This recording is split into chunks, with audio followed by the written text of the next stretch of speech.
Yo, what is up? Welcome back to my YouTube channel. I'm Carlos Harris, and as you can see by the title, we're going to be talking about 5 different things that I feel like build a positive friendship. We're creeping towards 100K. I think I'm about 1,500 subscribers off of that, so I appreciate the love and support, and let's just dive right into it. So these are some of the traits that I look for in a friendship, and like I say all the time, this is my personal preference. By no means is this like Bible, and this is just law of having a great friend. But the first thing I want to talk about is, can you depend on them and can you trust them?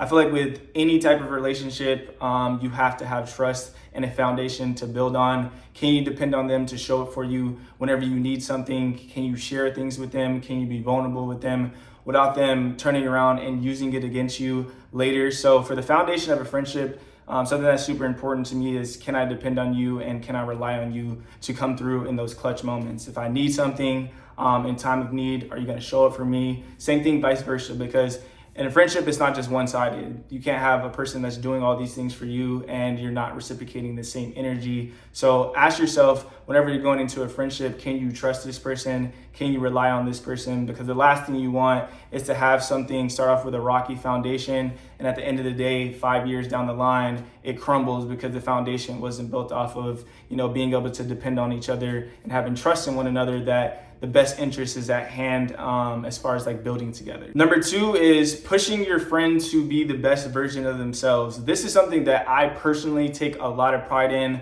Every single one of my friends or people that I come in contact with, I try to push them to be the best versions of themselves, including you guys that are sitting on here. I consider you guys like my virtual friends. I'm always pushing you guys to be the best version of yourselves, whether it's like financial advice, going to the gym, or just pushing you to get outside of your comfort zone, to actively try something, to level yourself up. I feel like in a friendship, you need that. Not somebody that's gonna let you settle or just sit by the wayside. If you need to get one more rep, get that last rep, or tell them to do an extra rep. If you need to go the extra mile, they need to push you to go the extra mile. You don't need anybody that's gonna be a yes man. And what I say by that is a person that lets you just get by with things. And a lot of the people that are like, I guess, in the entertainment industry or become like the super popular person in their friend group, a lot of them let them get away with things because they're kind of like the top earner or whatever it is, and they don't want to offend them and get kicked out of the crew or whatever that is.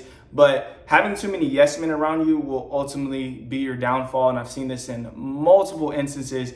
You need to have a friend group that holds you accountable and is pushing you and actively working towards achieving something together at the end of the day and being a positive impact. So if you're having friends that are around you that are negatively affecting your life and not pushing you to go do the best thing that you can possibly do, whether it's like, let's go invest in this and start an Airbnb business, or let's go invest over here and get some property, whatever it is, as long as it's not constantly wanting to go out and party 24/7 and there's some positive aspect behind it, I think that that's something that I personally look for in friends, is someone that's actively trying to like push forward and go do something else. With my friend Dante, we're constantly talking about stuff that we can do to make money over here, whether it's him creating a course or selling something over here. It's always something that's positively coming from the conversation, and it feels like that you're actually, being poured into, or you're getting something from it. That's not to say that you should go into your friendships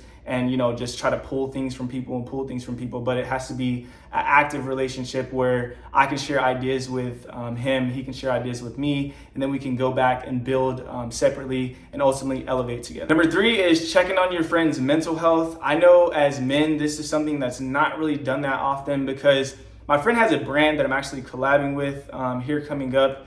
It's called Blase, but his phrase is check on your strong friends, or check on your strong homies, because a lot of us try to bottle up emotions and not express those emotions. But I feel like, and I try to do this, and I'm not, always on top of it, and I'm at fault sometimes too, is making sure that I send a text or a call to my friends and see how they're doing. Asking them a question can open up a situation to where they can, tell me exactly how they're feeling, rather than bottling up their emotions or expressing it in some other form. So I think it's super important to check on your friends, make sure that their mental health is there. And especially, again, as men, this is something that we don't do as often as we should. There needs to be a safe place to where you can communicate your feelings and feel comfortable. Again, a safe place, being able to depend on someone, trust someone, and being able to actively, share your feelings and just let out your emotions whenever you need to and not bottle things up. Because I found myself in situations to where I didn't have people that actively checked on me like I check on them. And it's like, it has to be a 50-50, friendship as far as checking on each other and making sure that everyone's pouring into a friendship. So keep that stuff in mind with your friendships, is always just actively check in, whether it's on like a little weekly basis. It doesn't have to be every single day, but make sure that you're checking on the mental health of your friends to making sure they're okay. Number 4 is never being in competition with your friends. I see this a lot, I guess more like in the creative industry or music industry, whatever it is. People tend to get in the competition with each other, which I don't really understand, because the whole point of having like a friend group is to all elevate. Now, for instance, one person might elevate completely faster than the other person or other people, but that's not to say that everybody can't catch up, because once that person reaches a level, they can teach you the things that got them to that level, and everybody can level up at that time. One phrase that I always kind of go back to is a J. Cole lyric. What is first class if my niggas can't sit? Like, that's how I go about life.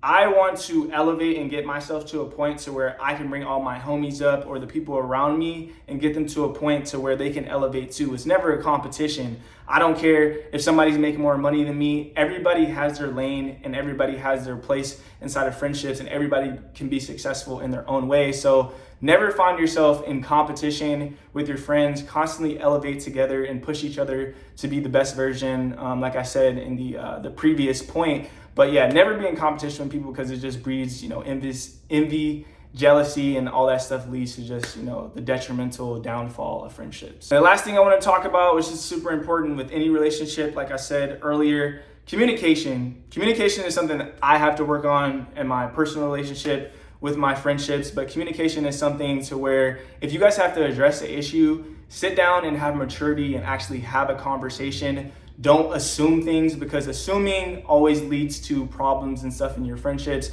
So having that communication whenever something pops up and actively communicating back and forth and not leaving things up to assumption, I think is really important in a friendship, and it helps you guys grow and brings you guys closer. So those are kind of the 5 things that I focus on when I'm looking for a friendship, and it's a positive impact on actually growing each other. So leave some comments down below and let me know what you guys think of the points and stuff that I made. If I missed any that you guys look for in a friendship, feel free to let me know. But this is just a little quick sit down and some insight to what I look for in a friendship. And yeah, I hope to grow more, because I feel like as I get older, I just continue to dwindle down like the people that I hang around. But that's perfectly fine, because I want to be around people who are pushing me to be the best version of myself. And honestly, I like to be around people who have an aspect of life that I am not good at and I'm getting better at. So if I'm not good at communication, I want to be around somebody that's a really great communicator, so I can learn how